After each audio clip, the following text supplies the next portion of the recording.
आज सबसे बड़ा सवाल यही है, आखिर क्या चाहिए इजराइल को और क्यों बार बार अमेरिका और ईरान के बीच ये टकराव बढ़ता जा रहा है।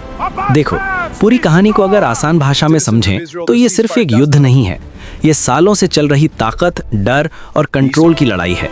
सबसे पहले समझो जड़ कहाँ है। 1979 में जब ईरान में इस्लामिक क्रांति हुई, तब से ईरान ने इजराइल को अपना दुश्मन मान लिया। दूसरी तरफ इजराइल को हमेशा डर रहा कि ईरान उसके खिलाफ ताकत इकट्ठा कर रहा है, खासकर परमाणु हथियार बनाने की कोशिश। अब यहाँ अमेरिका भी कूदता है, क्योंकि अमेरिका इजराइल का सबसे बड़ा सहयोगी है और वो नहीं चाहता कि ईरान मिडिल ईस्ट में ताकतवर बने। यहीं से शुरू होती है ये पूरी कहानी। अब आते हैं आज की हालत पर। हाल ही में अमेरिका और ईरान के बीच एक सीज फायर यानी युद्ध विराम हुआ, लेकिन असली खेल यहीं शुरू हुआ। इजराइल ने साफ कहा, यह सीज फायर हम पर लागू नहीं होता, खासकर लेबनान में। और फिर क्या हुआ? लेबनान में बड़े हमले हुए, सैकड़ों लोगों की मौत हुई, पूरी दुनिया देखती रह गई। ईरान क्यों भड़क गया?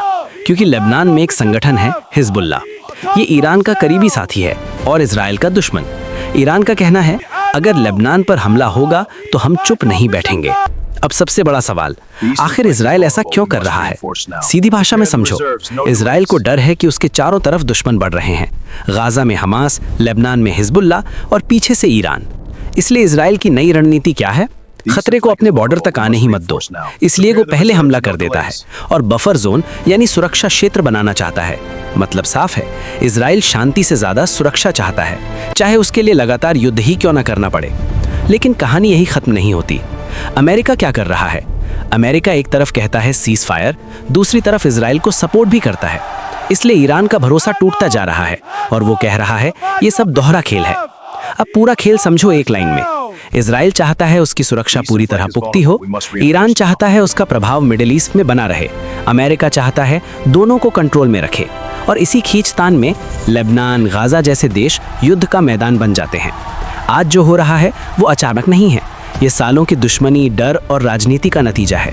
और सच ये है, अभी ये खत्म होने वाला नहीं है, क्योंकि किसी को पूरी जीत नहीं मिल रही और कोई हार मानने को तैयार नहीं। अगर तुम्हें ऐसी ही सच्चाई और गहराई वाली कहानियां समझना है तो मुझे फॉलो जरूर करना। और अगर तुम्हें लगा कि मैंने सही तरीके से समझाया तो इस पोस्ट पर स्टार जरूर देना।